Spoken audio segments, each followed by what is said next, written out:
All right, let's talk about a true footballing artist. A guy whose legacy, whose entire image really, was never about the trophies he won. No, it was all about the pure, unfiltered joy and the absolute audacity he brought to the pitch. We are, of course, talking about the one and only J.J. Okocha. Now, to really get the miracle that was J.J. Okocha in the Premier League, you gotta understand just how bad things were at Bolton Wanderers. I mean, we're talking about a club where fans were literally betting their facial hair on the certainty of going down. That's rock bottom. That's how low the expectations were. And that's the big question, isn't it? How on earth did this team, a team that was basically a walking punchline, suddenly turn into one of the most exciting and, frankly, most feared sides in the whole of England? Well, the answer involves a strategy that was light years ahead of its time and a player that nobody, and I mean nobody, saw coming. Okay, so it all starts with their manager, Big Sam Allardyce. Now, you might picture him as this old-school long ball guy, but that could not be further from the truth. Back then, he was a total pioneer. He was obsessed with the Moneyball concept from American sports, poring over data and stats when basically no one else in English football was. He was about to hack the system. So his whole strategy was genius. Forget about massive transfer fees. He put the club's limited money into player wages to attract real talent and into building world-class training facilities.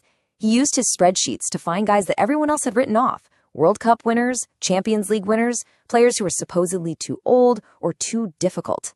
And the crown jewel of this entire plan, the name that just screamed undervalued asset, was J.J. Okocha. And let's be really clear who we're talking about here. This wasn't some random player. Just 4 years before this, Paris Saint-Germain had paid 17 million euros for him. That made him the most expensive African player in history. This guy was a global superstar at the peak of his powers. And Bolton got him for nothing. Zero. A free transfer. It's a move that it makes no sense. It's so audacious, it's almost comical. Allardyce literally just picked up the phone, made his pitch, and the next day Okocha was driving from Paris to a small town in the north of England to sign a contract. Just like that. It's insane. But to really appreciate how completely wild it is that he ended up at Bolton, you have to go all the way back to his origin story. This is where it all began. And honestly, it sounds more like something out of a movie than a real career path. And this right here just shows you how accidental the whole thing was. He was never planning to be a pro footballer. He's 16, he's on holiday in Germany, and he gets bored watching his friend train. So he asks to join in, just for a laugh. An hour later, the coach is basically begging him to come back. 2 weeks later, he's got a professional contract. His talent was just that obvious, that raw. You just couldn't ignore it. But his time in Germany also forged him in a really profound way. It was the first time he'd ever faced racism, and instead of letting it break him, he used it as fuel. The pitch became his stage for defiance.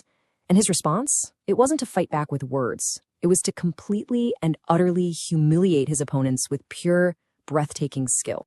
Which brings us to this moment, the ultimate expression of that defiance. You've got the legendary Oliver Kahn, this titan of German goalkeeping, left completely dizzy, literally crawling on the floor, as Okocha just toys with him and the entire defense. Then he slots it home for a goal that Jurgen Klopp himself would later call the most spectacular in the history of German football. This was his genius, just completely unleashed. But here's the thing about Okocha's career. For every single moment of magic like that, there was always some unbelievable chaos right around the corner. For every spectacular high, there was always a bizarre, almost unbelievable low. I mean, just look at this timeline. It's a total roller coaster. He wins the African Cup of Nations. Then his club gets relegated because a teammate was running a carjacking ring. He gets banned from a tournament by his own country's dictator. And then just months later, he goes and wins an Olympic gold medal. He becomes the most expensive African player ever. And then PSG get rid of him just to avoid paying him a bonus. It was just constant, nonstop turbulence. And what's so incredible is that his greatest moments always came out of this kind of chaos. That 1996 Olympic team, they were called the Dream Team, but they were completely abandoned by their own football federation. They had to pay for their own hotels. And what do? They go out and beat Brazil and Argentina to win the gold medal. It was a victory that ran on nothing but pure pride and resilience. And that same resilience is exactly what he brought to Bolton. You've got this player discarded by Europe's fancy clubs, a superstar who had seen it all, and he was about to become the undisputed king of a small town in the north of England. When Bolton were staring relegation right in the face, something just clicked. In those last 9 games, Okocha just took over. He went on an absolute rampage. He scored massive goals, including a goal of the season contender to beat their rivals. He pulled off moments of just pure, beautiful arrogance, like that rainbow flick over Ray Parlour. And then, on the very last day of the season, with everything on the line, he steps up and scores the free kick that keeps them up. He saved them, single-handedly. And the fans? Oh, they worshipped him for it. This simple little chant became the anthem for the whole town. You could hear it echoing around the stadium every single week. It was a perfect summary of their love for this completely unlikely hero. So good, they named him twice. But, his impact was so much bigger than just saving them from relegation. They made him captain, and just look at this chart. He took them from 16th place to 8th, then all the way up to 6th. That was their highest league finish in over 40 years. He led them to a cup final and, get this, into European competition. He didn't just save the club, he completely transformed its entire identity. So now we get to the final piece of the puzzle. Because his influence, his legacy, it stretches even further than Bolton. And this part of the story, it really cements his unique place in football history. Yep, before all the chaos at PSG forced him out, Okocha mentored a young, supremely talented kid from Brazil, a kid named Ronaldinho. They were like 2 artists from the same school of thought, but because of injuries and just the general dysfunction at the club, they barely got to play together. Imagine what could have been. And this quote right here, it just flips the whole narrative on its head.